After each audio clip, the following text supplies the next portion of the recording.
Good morning, everyone, and welcome back. While we're waiting for a few more folks to join us, take a minute, make sure you have enough space to move around because we're going to be moving again.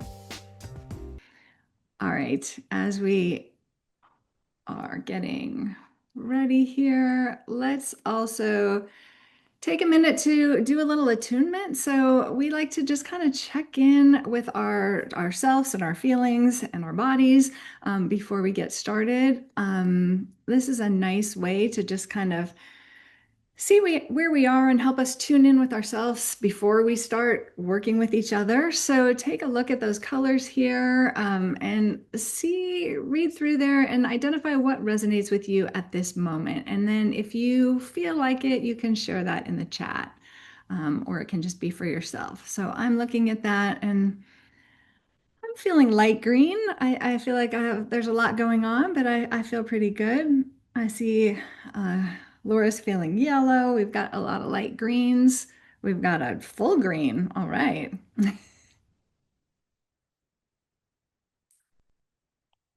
So again, it's just a way to kind of check in with ourselves, see how we're feeling, and that can help us as we move into being engaged with each other and with others around us, like in our workshops. All right, thank you for doing that. Some more greens, some more yellows. All right. And then also always a reminder that this changes throughout the day. It can change minute by minute, and we can be more than one color. We could be yellow and juggling and having a hard time focusing and have some moments of light green where we feel a little better. Orange. Yeah, there's a lot. I see a couple oranges. There's a lot going on. We had just been talking about the weekend was a little rough and moving into holiday time, and people, hopefully you have some vacation coming up, but it's a lot to manage. All right, well, welcome back everybody to our second live session, and this is our last live session for the Body Connection Facilitator Training.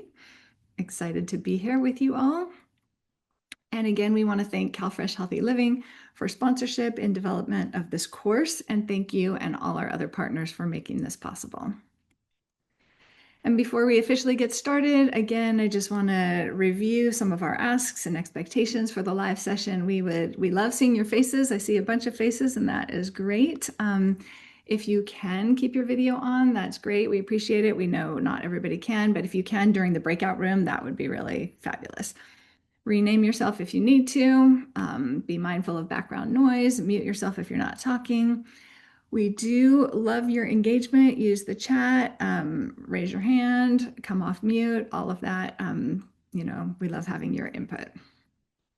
We are recording this session. This is so if you, this will be up on the LMS in a couple days. So if you aren't able to finish watching the session or if you missed the first session, you can go back and watch the recordings and that will count as well. And again, make some space so you can move around because we will be moving today. All right, so here is a little overview of what we're doing today. First, Laura is going to lead us and we're all going to participate in a live demonstration of the Lesson 6 for Kids. After that, you'll all have a chance to practice facilitating that same lesson in the breakout rooms. And then we'll review how to pair the body connection lessons with nutrition education. And finally, we'll look at some best practices and tips for implementation. All right, so we are ready for Laura. So quick jumping into it. Okay, let me get myself set up here. Um, the lesson this week is one from the kids curriculum, which is not something that I've actually taught in person because I work with older adults in San Francisco, but I have worked with children a lot and it's pretty fun. So hopefully I do a good job and that you guys enjoy this and learn some things about teaching body connection to kids. So we're going to start like we did last time with the safety reminders. Most important thing when we move our bodies is to tune into how the movement feels in the moment. We want to make smaller movements or circles if we're feeling any pain or have any kind of joint issues. Definitely keep a chair or a table nearby if you're concerned about balance at all. Most of these movements have to be done standing from the kids' curriculum, but there are modifications that I will walk you through as we go through it. Anytime you're bending your knees, if we're doing any type of squat, make sure they're tracking in the direction of your toes, but not going over your toes. You want to have your backside going out when you bend your knees, not thrusting those knees forward, just to make sure you're staying safe and keeping those knees healthy. And then please pay attention to your body and what it needs today. We all have different abilities every single day based on a million things that are going on in our lives. So just really pay attention to what feels good for you today and no need to push it any farther than that, right? So don't feel like you need to do the full movements. I'm showing you if they don't feel good or comfortable for you today. We start every lesson by talking about our three pillars of awareness, which are soft breath, soft body, and soft eyes. How we breathe has a lot to do with how we move. So we'll notice the breath throughout all of these movements. So first, again, remember we're doing this, pretend you're children, and I'm doing this with you, right? First, can you show me what a triangle looks like or a rectangle looks like? Let's draw it in the air together. We're drawing a rectangle together, right? So we're going to do something called the 4-part rectangle breath. We're going to inhale through our nose, hold it for 4 seconds, exhale through our nose, hold that for 4 seconds, and we're going to repeat that. We'll do it twice together. Inhale, hold, exhale, hold, 2, 3, 4. Inhale, 2, 3, 4. Exhale, 2, 3, 4. Perfect. Next, let's talk about our soft body. So first, let's notice how we hold up our bodies. We're going to stand up and imagine that there's a string in the middle of our head that's pulling us up onto our tiptoes. Let your body get as long as you can and then drop down to your heels so they're flat on the ground, but that string is still holding your head. Next, we're going to pull our shoulders up high as you can, and then drop them down.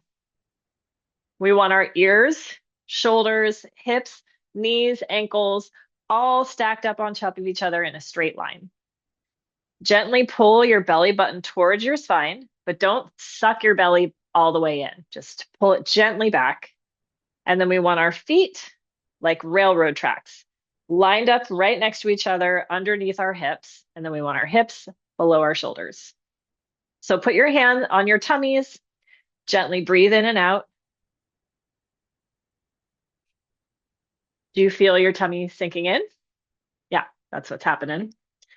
And now we're going to try and make our spine a little bit longer, a little bit taller, chest up to the sky. And let's lift our shoulders up to our ears, roll them back, and then drop and relax them down so that they're soft.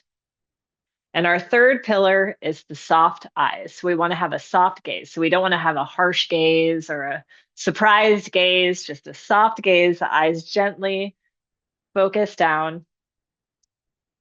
Soft breath, soft body, soft eyes. Okay, those are our three pillars. Let's keep those in mind as we're going through our lesson. So we're going to do our full body warm up before we get into the specific lessons related to this system. And I want you to think to yourself, which areas of my body am I interested in connecting with today? So I am interested in connecting with my shoulders. So I'm going to pay attention to how they feel while we're getting through all of these movements today. So think to yourself what part of your body you're interested in connecting with. And we are going to start with our star series for the warm up. So first we have the tilting star. So become centered with your spine straight, head up high, belly button in. Spread your arms and legs out like a star. Breathe in as slowly as you stretch one arm over your head and slide the other arm down your leg. Slowly tilt your star. And now let's do the same thing on the other side. Remember your soft breath. All right, let's do it one more time on each side. You should really feel that stretch inside of your body. Back to the other side. Excellent.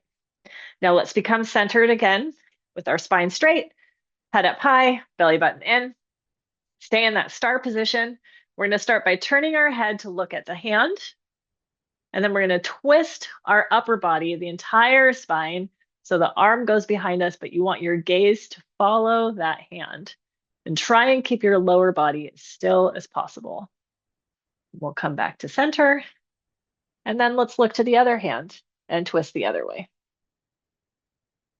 Excellent. Make sure you're keeping those knees soft and a nice soft breath. We'll twist back to center and we'll do it one more time to each side.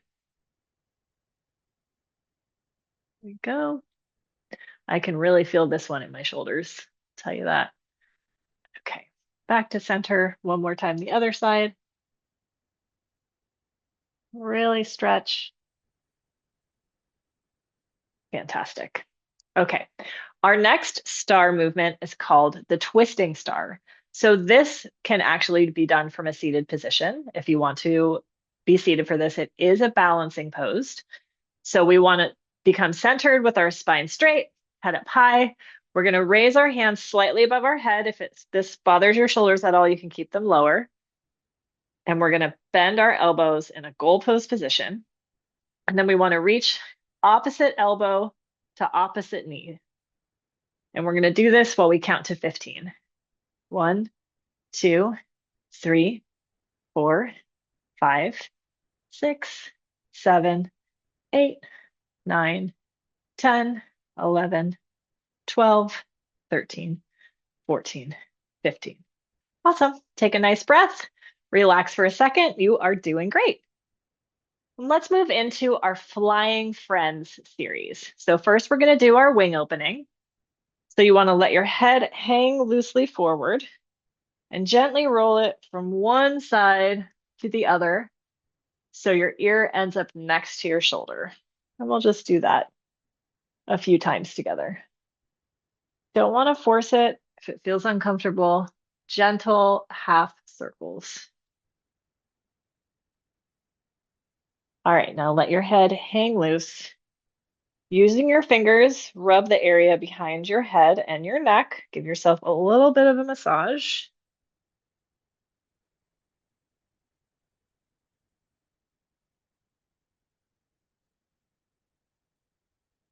Relax your arms down to your side. And now let's roll our shoulders back for 10 seconds. 9, 8, 7, 6, 5, 4, 3, 2, 1. And let's do that forward. 9, 8, 7, 6, 5, 4, 3, 2, 1. All right, our next flying friend is the eagle. So again, become centered. You want your spine straight, head up high, belly button in. With your arms at your side, gently pull your shoulders back and stand tall.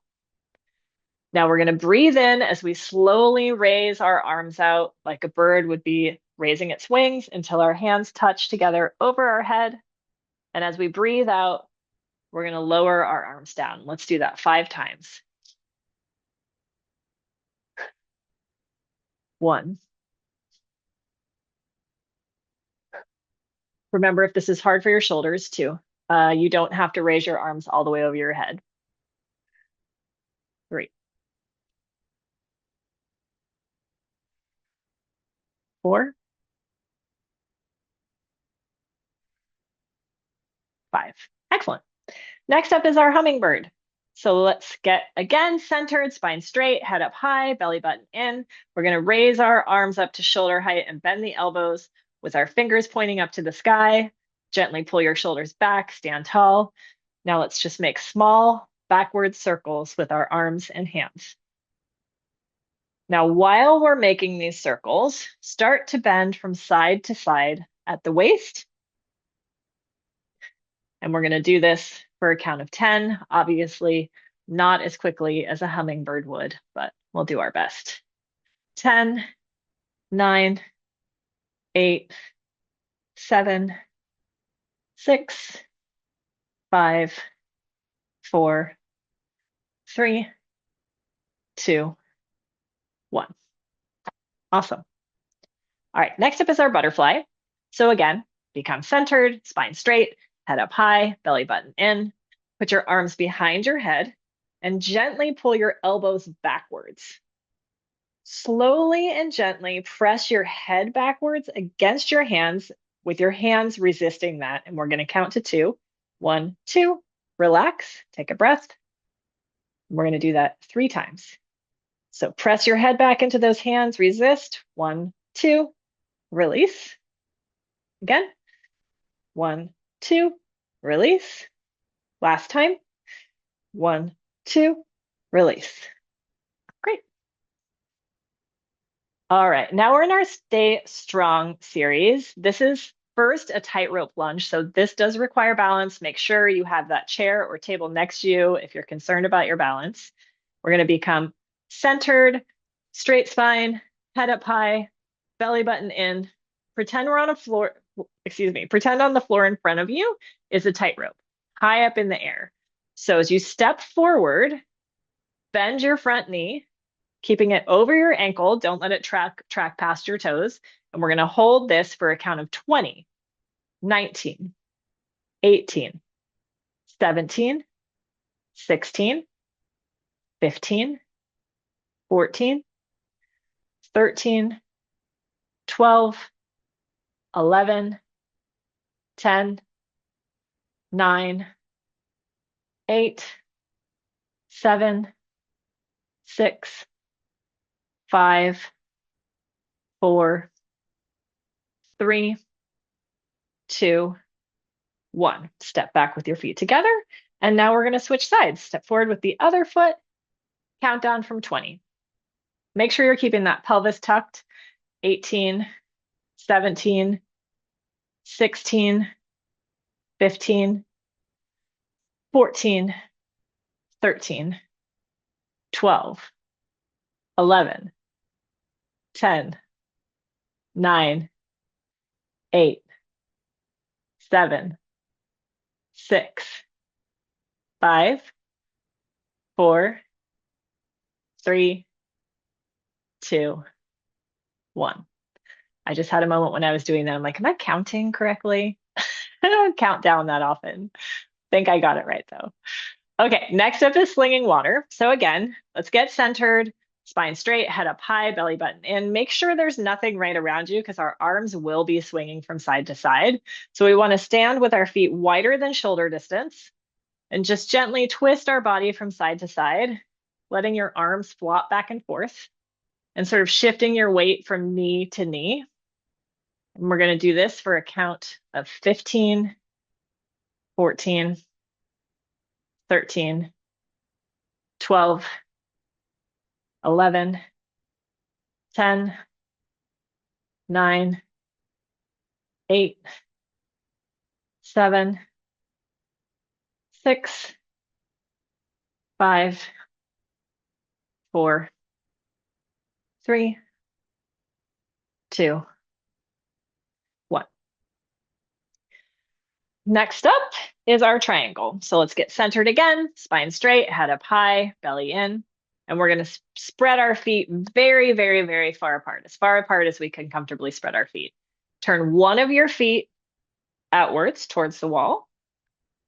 And we are going to lean down to that side with our elbow on our thigh or just above your knee and the other arm extended over your head. Count down from 10, 9, 8, 7, 6, 5, 4, 3, 2, 1.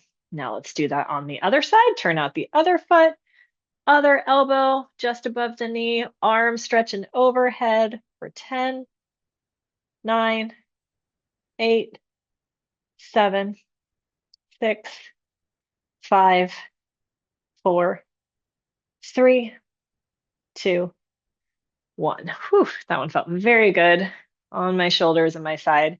Our last warm-up exercise is our shake it up. So we're just going to shake our hands and feet, have as much fun with this as you want, wiggle around, dance around. We're just going to do this for another 10, 9, 8, 7, 6, 5, 4, 3, 2, 1. That movement definitely just got my dog very excited. That was great. All right. So this week's lesson, lesson 6, is about the musculoskeletal system. So reminders, have something nearby to hold on to if you need to. If any of the movements feel uncomfortable or painful, please make them smaller or just don't do them at all. And be aware of how your body is feeling today and only do as much as you can and what feels good. So again, think about what area of your body you're interested in connecting with today. So this session focuses on the musculoskeletal system and how it allows us to have strong, stable, and mobile bodies. So if anyone wants to unmute or just drop in the chat, what are the main parts of the skeleton? And again, remember, this is a kid's lesson. Anyone wants to put anything in there? Bones, yeah, definitely. Bones, lots of bones. Bones and joints. Okay, so we have bones in the legs, feet, arms, hands, collarbone, shoulder bones, ribs, sternum, spine, pelvis, skull, right? So these are all the main parts of the skeleton. And when you're teaching the kids, really good idea just to point out where all those things are. So besides the skeleton, what are the other parts of the musculoskeletal system? Muscles, see that in there, joints are in there. They are muscles, ligaments, and tendons. So muscles, ligaments, and tendons attach the bones of the skeleton to each other at our joints, right? So elbows, wrists, knees, ankles, they work together so we can move our joints. And our ability to move with ease and pain-free is related to how well the musculoskeletal system works. So we're going to practice movements today that connect us to our musculoskeletal system. We'll tune into and develop the body's range of motion, flexibility, coordination, and especially balance. So again, let's remember our 3 pillars, which are soft breath, soft body, and soft eyes. So let's just get into our soft stance. Shoulders, roll them back and down. Take a moment to just notice the room. So let's look, listen, smell, notice any sensations like temperatures, textures, how the ground feels underneath your feet. Notice the chest rise and fall and the expansion of the diaphragm and belly as we breathe.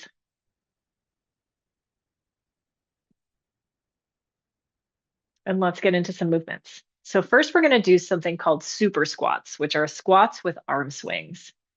So we're going to stand with the knees apart, like there's a beach ball between the knees that we're holding. We're going to rock forward and raise our heels as we go into a slight squat, letting the arms swing forward. Make sure your knees track in the direction of your toes, but they're not going past them. And then we're going to lower our heels and rise back up and let the arms swing backward. Let's do that a few times together.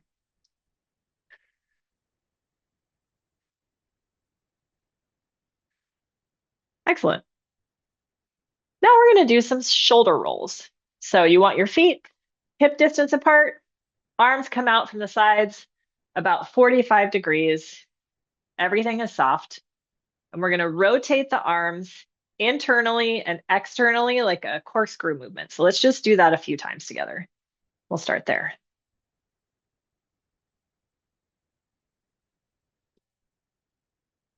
Okay, now we're going to move to our full body movement. So as you slowly inhale, we're going to internally rotate the arms and shoulders round the back and simultaneously bring up one of our knees. right? Right shoulder to right knee with the toe pointed. We're going to stand back down. Slowly exhale while the foot is coming down, straightening the spine, rotating the arms and shoulders back and out, and opening the chest. So let's do that with the left leg.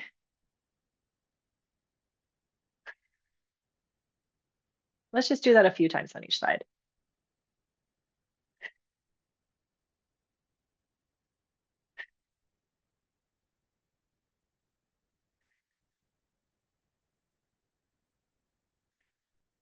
Awesome. Excellent work. Next is our wrist shakeout. All of us need to give our wrists some attention, right? So our lower body is going to remain soft. Our hips are going to be over our ankles, shoulders over the hips. We're going to make those cactus arms. Raise the arms to your sides with square angles at the shoulders, the elbows, and wrists. And the wrists are around the height of your temples. So with these soft wrists, we're going to shake our hands from side to side and just use the momentum and the flexibility of the wrist joint. Okay, now we're going to switch and we're going to shake those wrists up and down. Just again, using that momentum. All right, now y'all, I want you to try doing the brain tweezer, which is one wrist up and down, the other side to side. So this challenges the brain and the musculoskeletal system to work together to make this new movement happen. It's not easy. Let's try the other, switch it, see if you can do it. We've never been good at these. All right, let's take a break for just a sec. And we're going to move into wrist and ankle rolls. So we're going to raise our arms that same square angle, but in front of the body with the fingers interlaced at the top. We're going to check that body position. We don't want any gripping or tension in the hands or in the joints. So you just want a loose grip here. So bring your weight onto one foot, coming up onto the toes of the other. And then we are going to roll our wrists in a soft wave motion. And now we're going to start rolling our ankle out at the same time.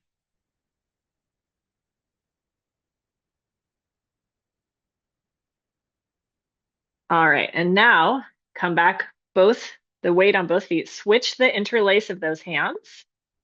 So the other thumb is on top, put the weight on the other foot, start rolling those wrists, and then let's roll the ankle as well. And this one can be done from a seated position. It can be hard with the balancing of this one. Excellent.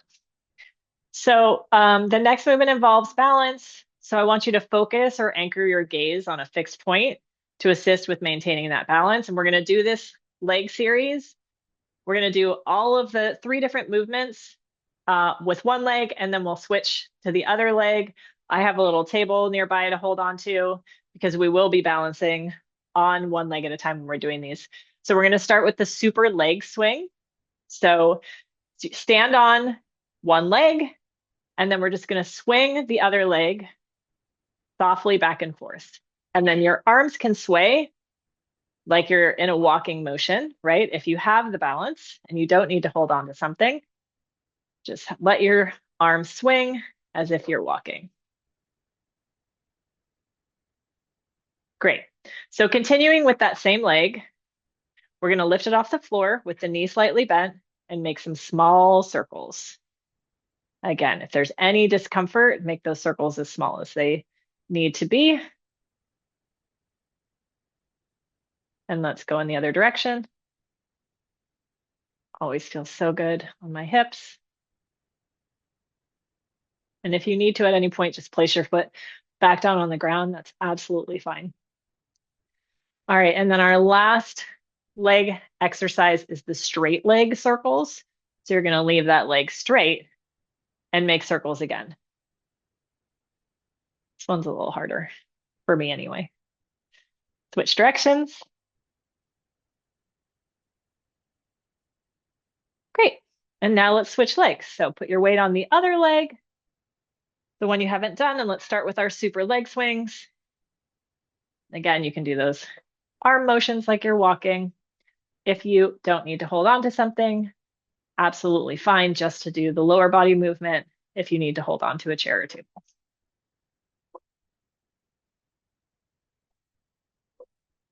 All right, and let's do those bent leg circles.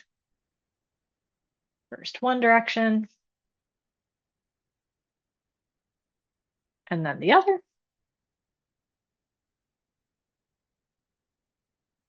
And now let's do those straight leg circles. And the other direction. Perfect. Now I'm slightly out of breath because those are hard. Okay. So now I want to ask, are there any questions about any of these movements that you all have specifically, or are there any movements that you want to do again before we do our closing? It's fine if you don't. You can save the questions for later. Not a problem. All right, let's do our closing connection. So bring your hands together, rub them together to build up some heat. And then place your hands wherever you feel you need some warmth, care, or touch today.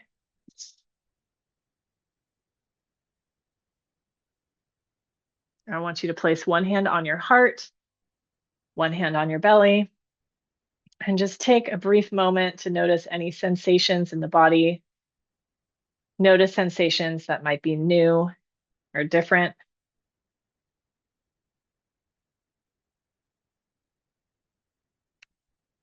And Chinese proverb, the bamboo that bends is stronger than the oak that resists. Thank you for making a body connection. Thank you, Laura. That was amazing. I feel so much better. And I'm thinking, like, can we all get together and do this every morning? This has really helped me. I know, I don't know why I don't just do it every morning, but Right. It's the group that really yeah. helps. So thoughts and reflections, I see a lot of thumbs up. I think people enjoyed it. Specific, does anyone want to share anything about how that felt as a participant? Thoughts on what you liked about the facilitation that you would want to add, or any questions any clarifications and questions? We'll sort of take comments in any of those areas. Okay, well, people might be thinking, I have a couple comments. Okay, Talia, I like these movements more than the movements from last week. Interesting. Okay. Yeah, I think they're going to be different every week, and some of them will resonate more with each of you. I mean, definitely they're different every week because they're movements associated with whatever body system is the topic of the lesson. So I think, yeah, this one, very energizing for sure. The most energizing lessons, I would say, are cardiovascular, musculoskeletal of the movements that we do. Um, you like the leg swings? Leg swings are the hardest for me. But I'm glad you like them. I really loved, Laura, how you talked about modifications, and of course we want to do that, but I really like how you also said that our bodies can be different every day. So it's not just like, oh, in my head, I'm the kind of person who doesn't need modifications, or I'm the kind of person who needs this specific modification. But it's like, check in today, check in at this moment. What does your body need right now? And that's a really great reminder. I mean, that's it, definitely easy for me to remember because some days I can touch my toes and other days I can't. So that's just the most basic one that I see all the time. Yeah. So, clearly our bodies are different every day. Yep. Yeah, and that also it's not about striving to be 10 out of 10. Like it's the point is to connect with our bodies and do something that feels good for our bodies, not to do the perfect something. So I like that. It felt very relaxed, and I felt like you weren't expecting something from each of us to. You were expecting us to tune into our bodies and do what felt right, but you weren't expecting us to reach some level of perfection. Yeah. Yep. Can I share something? Yes, please. Hi, this is Gloria. It's related to what Jennifer just shared. One of the moves poses was it reminded me of yoga, and that was challenging for me with like balance. And it reminded me of like when I was doing yoga classes and how my goal in that class was to be like the others and like do it right. And here, just hearing that and knowing that what you just said, that our bodies are different every day, that is so like welcoming, and just such a weight lifted of like need to do it this way and everybody else is and I'm not and I'm stiff and I'm not flexible and or strong. So all those thoughts came to my mind, but then like, okay, no. Yeah, I had years ago, I was in a yoga class. It's a really hard yoga class, and I was totally striving to do everything right and well. And the instructor just started laughing at all this stuff. She's like, "Stop taking this so seriously. It's just yoga." And everyone just had this like collective exhale of like, "Oh, we don't have to do it perfectly." And I've always kept that in my mind since then about any kind of movement. Just do what feels good for you today. Don't try and do it perfectly or like somebody else. So Yeah, I love that. And Taylor said also for the movements that we do on both sides of our bodies, each side might feel different. So it's not just 100%. Yep. each side. Yeah, for sure. And then related to that of not striving for perfection, I liked that we laughed when we did this because it's hard and that laughing is part of it. Some of these moves are funny or sometimes, and a lot of you talked about that in your reflections of the movements that people would laugh or giggle about some of the movements. And that's good. I mean, that's us enjoying our bodies. So that's a plus. Definitely. And like I said, I haven't taught this curriculum to kids, but I can imagine there'll be lots of giggles because there is a lot of balance stuff. And I could already imagine kids like falling over and being silly and whatever. And that's great. We just want them in their bodies and moving and, being aware. So it's meant to be fun, not too serious.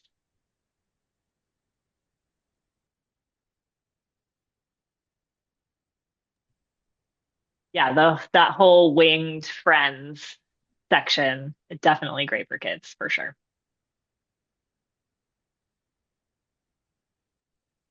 I thought the videos and today were also really good at inviting to participate at your level without just automatically giving an out. I think sometimes I observe, especially newer educators, it's all about the framing, I guess, and they kind of lead with it's okay to not do the exercises, which of course is okay, and we want them to participate as we were just talking about. But I think that almost invites not participating just by like feeling shy and more so leading with like, do what feels right for you. It's okay, we're all silly, or like we all might look goofy and that's fine. While overall the tone just still feels more, and I'm trying to observe like particular phrases or what I might be able to like bring over to coach to them more specifically of um yeah, to get them to lead with the more positive rather than kind of an automatic out of like, oh, it's okay if I don't do it. Definitely. I mean, I certainly, because when I started teaching body connection, I'm not a movement instructor. I've been primarily a nutrition educator, right, for the last 15 years. I was very uncomfortable leading this. So I was sort of asking people to participate to help me too, which was nice. And then at any level that they wanted to, like, come on, guys, just, from your chair, whatever. And there were some classes where people would only do maybe the first half of the movements with me, but they did the first half of the movements, which was great. So, you know, trying to encourage people to do anything, even if it's just one or two of the movements that seem good for them. And then always just saying, what feels good for your body, giving them modifications for sure.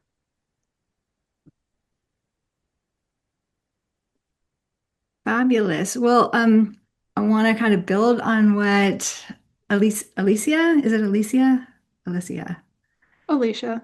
Alicia, sorry, Alicia, what you said about listening for some phrases that might help you in facilitating. So we are going to move into a chance for all of you to do some facilitation practice, which is also a chance for you to, it's a chance for you to practice your own facilitation. It's also a chance for you to see other people facilitating and kind of listen for those cues that you like, that feel helpful to you, to watch how other people do the movements. And so all of this is building your skills and your comfort with facilitation, we're hoping. So you're going to go into breakout rooms in a minute.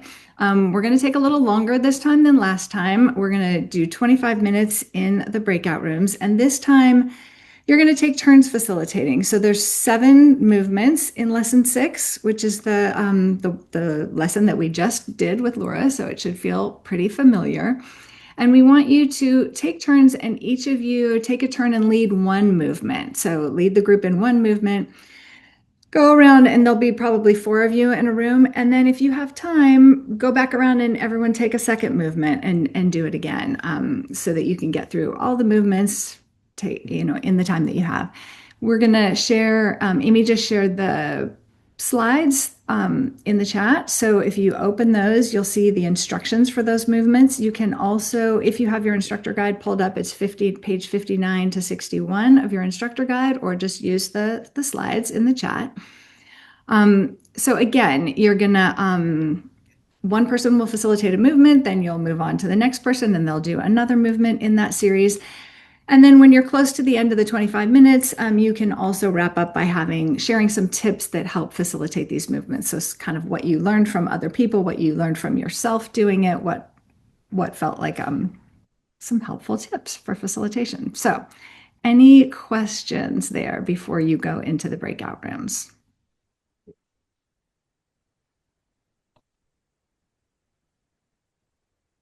Okay, Amy, I think whenever you're ready, we're ready. I want to start by talking about the nutrition component. So as we've mentioned, the body connection curriculum, the lessons can be used independently, just as a movement curriculum, or they can be used as a warm-up or a movement break during nutrition education activities. So for those of you who are funded by CalFresh Healthy Living, you're required, as you know, you're required to provide nutrition education. So people funded by CalFresh Healthy Living should be thinking about how to use this in conjunction with your nutrition education. If you're not funded by CalFresh Healthy Living, there's no requirement to pair body connection with nutrition education, but you still might choose to do it that way. So let's look at some ways that you can pair these lessons with nutrition education, if that's what you need to do or if that's what you choose to do. So this table in your instructor guide shows the different lessons down the left, and then it shows some recommended recipes from eatfresh.org for each lesson. So you'll see the lesson on the left, then in the second column, you'll see the nutrition theme or topic of that lesson. And then the third column, you'll see a few recipes that correspond to that body system that's being reviewed.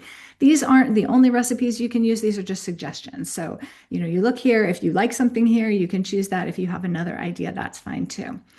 But for example, just wanted to show you, like for lesson 5, which is the musculoskeletal system, we picked some recipes that have a good amount of protein, since protein helps build and repair muscle tissue. So the digital version of your instructor guide will have hyperlinks to those recipes, and you can also search for those directly in eatfresh.org.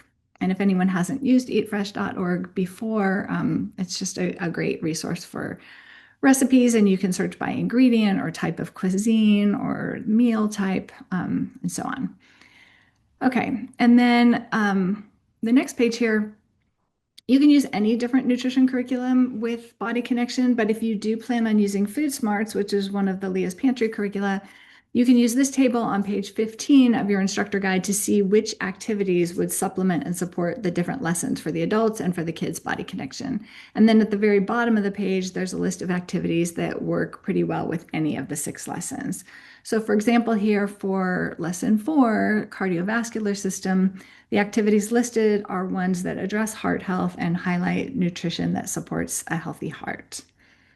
So hopefully you all looked at this when you did the activity those of you who completed that self-paced activity, you looked at some of these and and you saw that information already. And then there's another food demo. There's a food demo planning sheet on page 16 of the workbook.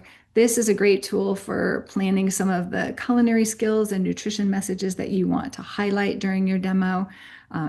Even though I've taught many nutrition classes and done a lot of food demos, I like to use something like this when I'm planning what I'm going to teach, because when you're in the moment of doing your food demonstration or doing your cooking class, it's sometimes, you sometimes can forget the skills and the messages that you wanted to highlight. So whether you're going to talk about knife skills or food safety, or which different nutrition messages you want to highlight, protein or fiber, or eating a variety of fruits and vegetables, all of those kind of things.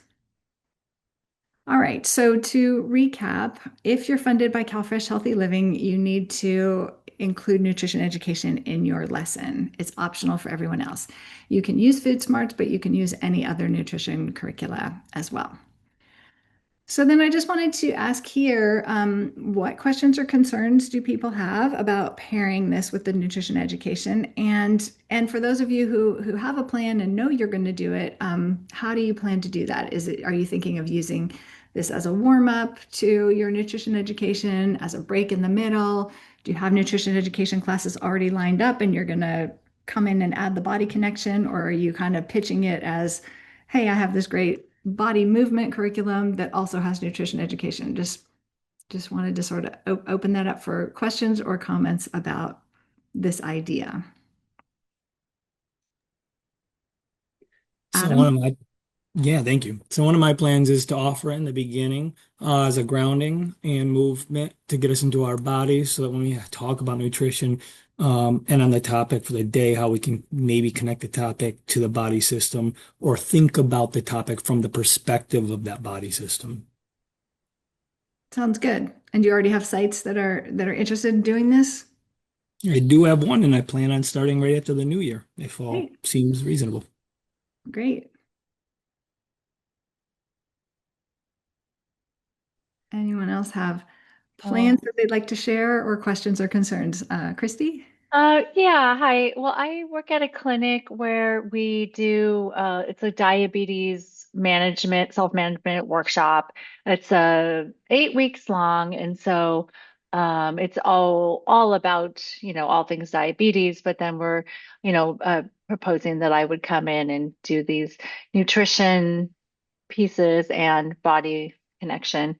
Yeah, so that way just kind of giving them a little bit of variety in the series, and just kind of like also tying in the recipes, just kind of like trying out recipes. And yeah, so I think it just adds some variety, and also, yeah, bringing in the whole mind body concept and stress regulation and all that good stuff.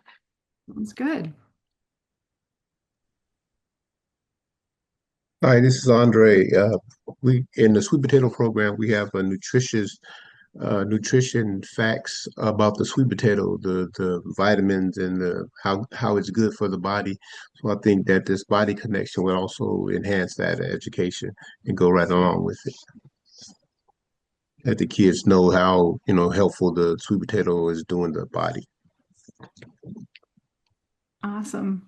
Andre pretty much covered it for me. I was going to say something similar, but with the exercises, we do actually try to implement it with the students last week, and I was, telling them to pace themselves. They're like, "Well, Mr. Ben," they twist them all the way around, and one student went as far as like hitting the back foot and was like, "Man," I said, "All right. It's good now, but later on, you're gonna wish that you weren't doing all that." So, but yeah, just implementing that with them, they took interest into it. But again, I had to remind them, to pace themselves and don't overexert it, because even though they feel, they're all flexible. I mean, one slight twist and it could strain them and stuff. So, and we had a lot of athletes too as well in the program. So this actually benefited them. We had soccer players, and then there's coming basketball. So I'm gonna definitely start class with this, as we usually do a creed, and then we go with our highs and lows. We're there to express, a good thing, a bad thing of the day, and then we go with journaling. I think I'm gonna probably try some squeeze this in between journaling and highs and lows, so just to relieve some stress. Because the journaling we were using for them to just relieve their mind, but I think this right here, them actually getting up and moving and stuff like that will be more intriguing than just sitting down and writing in a journal. So yeah, definitely helpful. That's great. That's great. I love that. Also interesting to think about it with a group of athletes that, this is not athletics, but that it's a really awesome way to introduce a different way to move our bodies and connect with our bodies. It's not choose one or the other. It's like Right. do Right. both. That's why I try to let them know. Like, man, we do this at practice. I'm like, yo, just, space yourself. You just, chill out, unwind, just relax, So, Right. and This that's what is I'm not giving them that. to Do that also, do. but yeah, Yeah. different kind of movement. Um, I wanted to say that for me, I work with seniors at senior centers and senior housing, and a lot of the curricula for CalFresh Healthy Living, there's very limited senior friendly or like senior focused curricula. And the one that I typically do is the Eat Smart Live Strong, where they do exercise, and then there's like the education nutrition piece. And so sometimes we have workshops that I do with the seniors. And so I can definitely use these exercises because they're very like low impact. And I always find that the seniors want a lot of exercise when I'm there. So it's hard to find like safe exercises for seniors. And so, or like how to do modification. Sometimes there's certain exercises where they're like, how do I do this if I'm, when there's someone like on a wheelchair or I have arthritis. And so I'm glad that they have modifications here because now I'm not having to like think on the spot, like, how do I modify this without even knowing if that's the right modification because they don't have them always. So I'm glad that this is available. And we'll be using it with the seniors that I work with. That's great. And Cynthia, do you know, are you in our older adults around the table training, or do you know about that? Yes, I'm in it. You're Yeah, yeah. in. Great.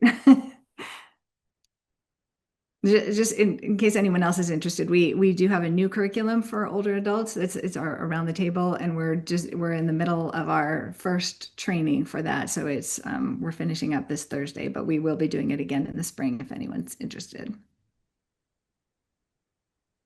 I'm interested in that. I know I missed this session, but hopefully I can do it in the spring. I also, someone earlier mentioned leading diabetes self-management groups, and I'm also based in a network of community health centers and work with adults with diabetes. And we're hoping to start a pediatric wellness group too in the spring. So I look forward to incorporating some of this in that group as well. With the kids. Great.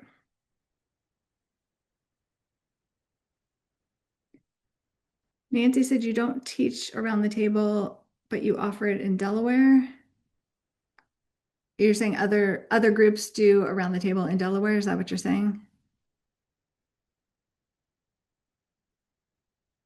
Yes, your coworkers. Okay. Yeah. Right. It's being used a lot in California, but in other states as well. All right. Well, thank you. Let's move on and talk a little bit about some best practices. So a lot of this has come up already. I think you have all shared a lot of your tips already, and just in these conversations that we've been having, and I saw also in your reflections in the LMS. But the setting up your classroom is super important. You want to know your participants. It sounds like you want to know how many people you're expecting so that you know how to set up your room appropriately, and also the age group of your participants, and to ask about any injuries or disabilities ahead of time. Like one of you mentioned, if somebody shows up in a wheelchair, how do you know how to modify the activities for that person? So as much as you can know about your group ahead of time will help you in preparing. Again, you want to make sure you have enough space for everyone to move around safely. If you can visit your classroom ahead of time, that is always helpful.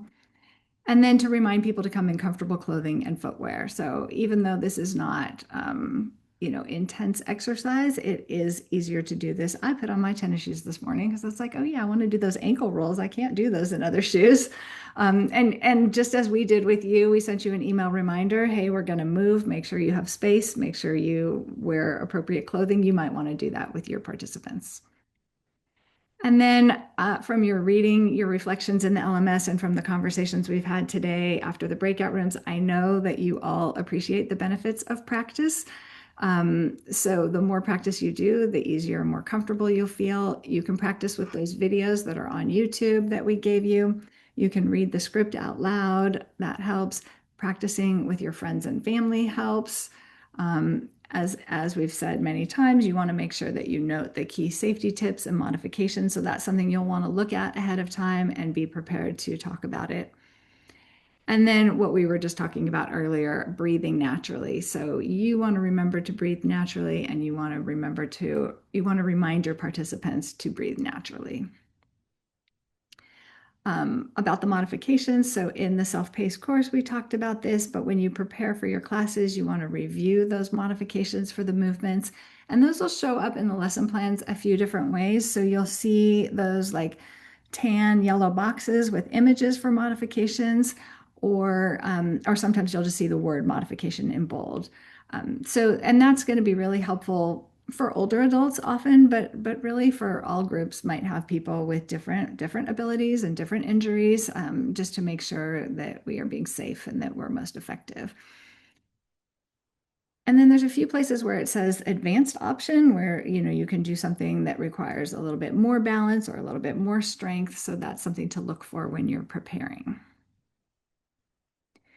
These are just some photos from a pilot session in Fresno with one of our staff people. On the left, you can see that the facilitator set up most of the materials that she needed for the cooking demo ahead of time, so she'd be ready to do the movement. And then on the right, you can see the kids doing some squats. And then this is that workshop best practices checklist. It's in your instructor guide, and this is another great resource when you're preparing. All right, and then we have two short videos from some of our implementers. So let's hear some of the tips that they wanted to share. The first one is Nicole, a community health educator from Carilion Clinic in Los Angeles, who piloted Body Connection with adults. My name's Nicole, and I have some tips about leading body connection sessions. So my first one is to make sure you practice the movements so you're comfortable demonstrating them. Also practice what you're going to say.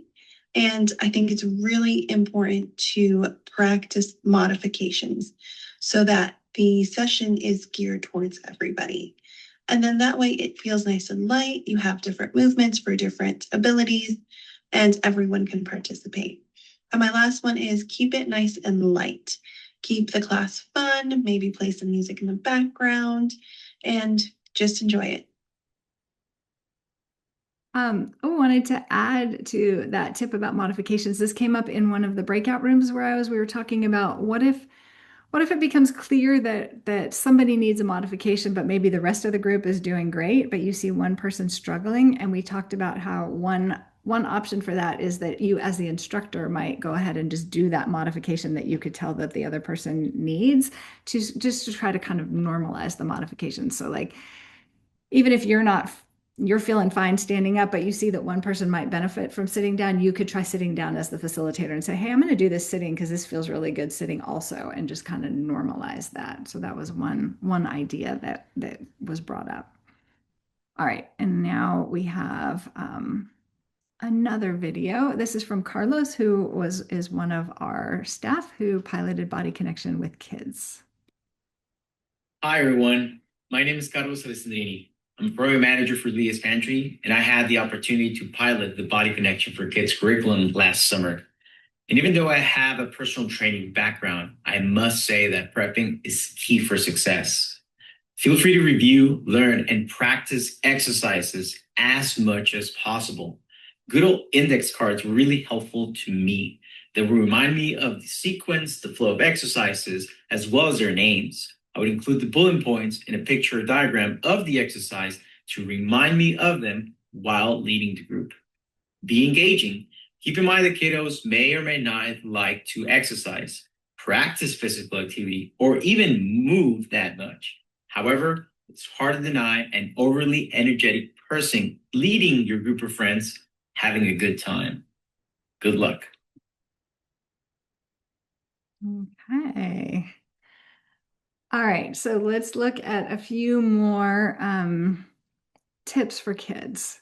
And this is some of what Carlos said. So you want to keep it simple for the kids. I mean, I think kids do appreciate hearing the correct terms for different body parts, but we don't need to use a ton of scientific terms.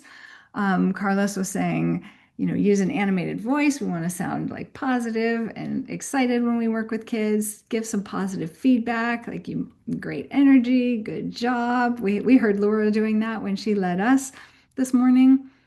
Especially when we're working with kids, we want to engage an imagination. So you might want to just, we have those exercises that are move like a bird, like a hummingbird, or you could describe movements like breathe in like a big dragon or something that helps kids imagine what they're doing better. Always, we want to encourage exploration and self-discovery over perfection. We're never aiming for a perfect movement. We're aiming for feeling what our body feels like. You might want to add background music for fun. So just some tips here.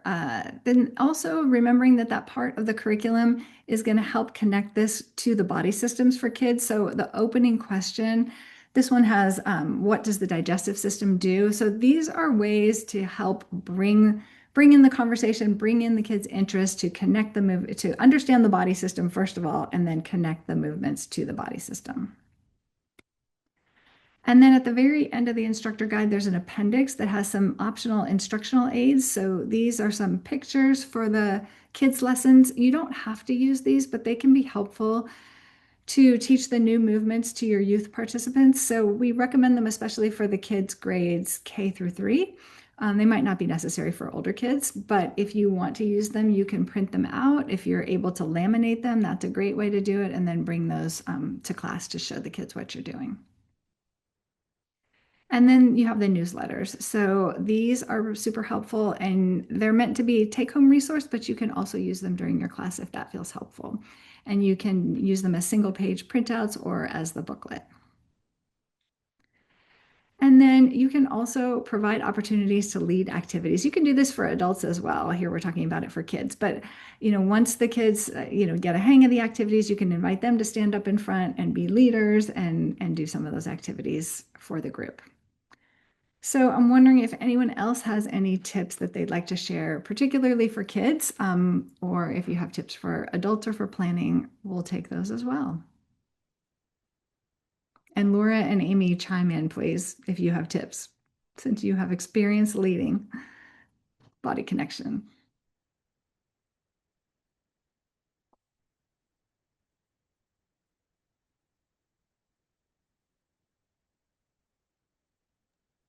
I don't think I have any more tips. Those are all great. I mean, the main thing is just practice and think about, there's a lot of suggestions for modifications in the curriculum, but certainly there could be more, right? So I'm always just thinking about what could be helpful to people in terms of modifications for the movements. But yeah, just really practicing is the main thing.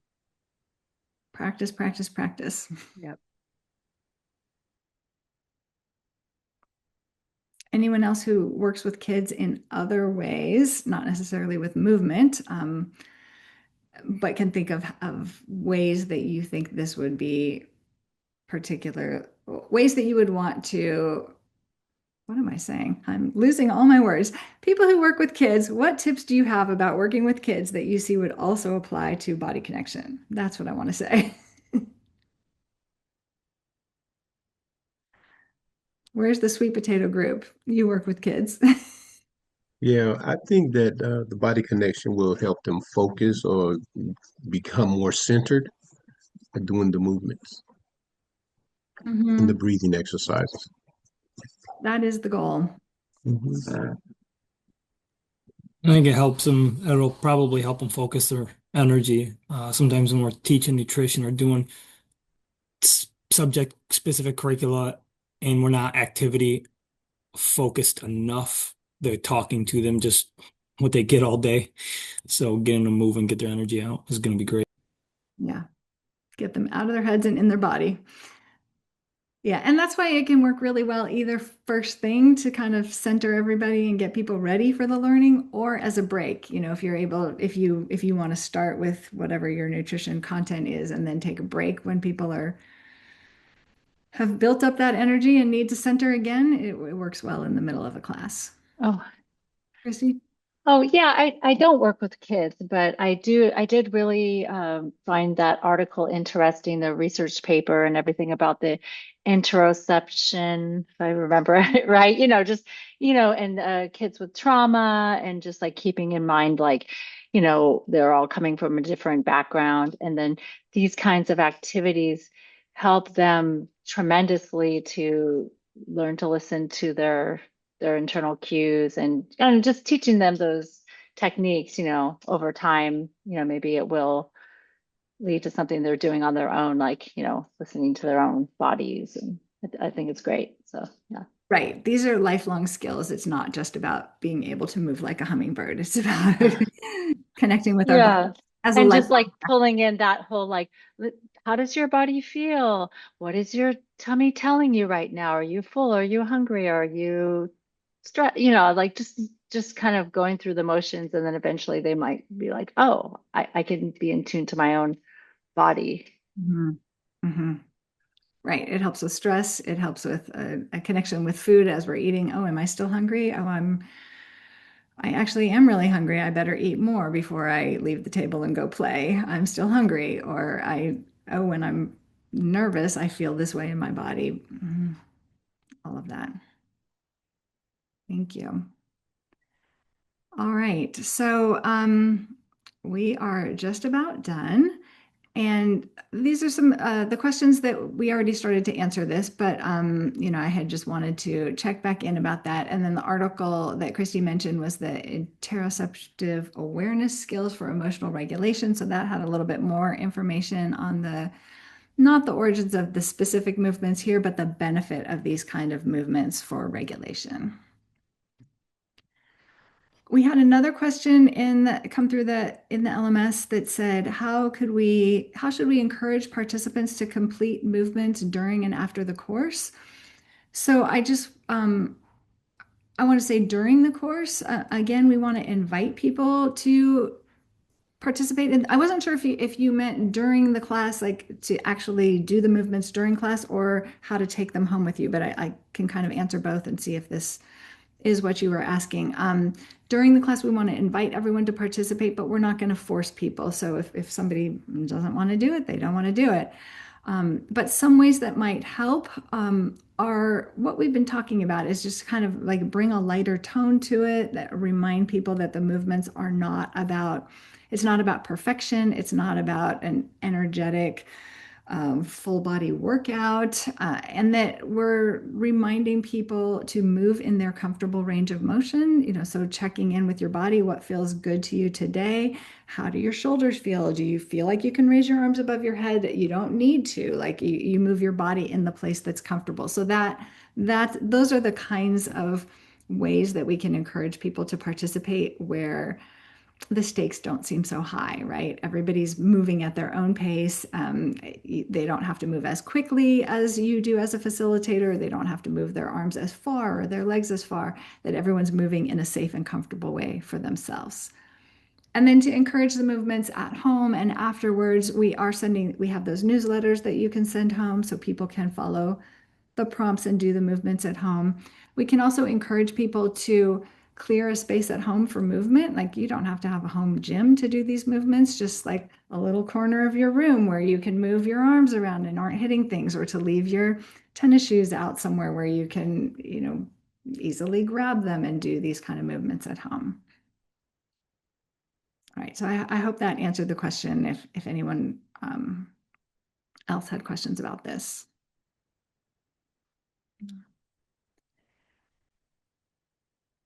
Other questions before we move into just sort of the more logistical parts of what's next?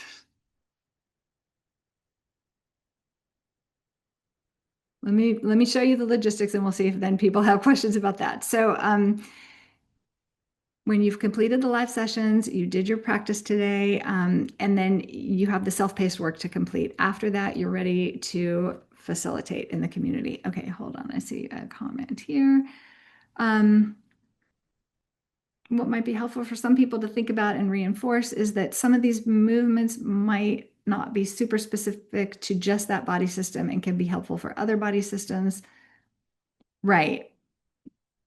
Sorry, I'm reading it. It's being offered from the perspective of one body system, but the interconnection of body parts and movement to create a web of many reasonable routes to healthy movement supporting body systems. Yeah, that's great, Adam. Thank you for that. It's true. And we had talked about that before. Oh, actually, I think I saw another comment from another course where they talked about that some of the pressure point tapping and the lymphatic massage touching were similar but different. So yes, many of the movements will help with multiple body systems, and we've kind of picked the movements and tied them to the one that ties most closely to that body system. But yes, it is an overall helpful body support. Thanks for saying that. So I was just going to mention, we will send an email out after this class and you will get some additional resources and some of these same instructions that I'm telling you now. So don't worry about writing everything down. We are grading your last submissions for the self-paced work, and we will be done with those soon. And you can continue working on that self-paced work. Notice again that there's green check marks show when something is done. So you want to make sure you have a green check mark next to all the activities. That means you've completed it.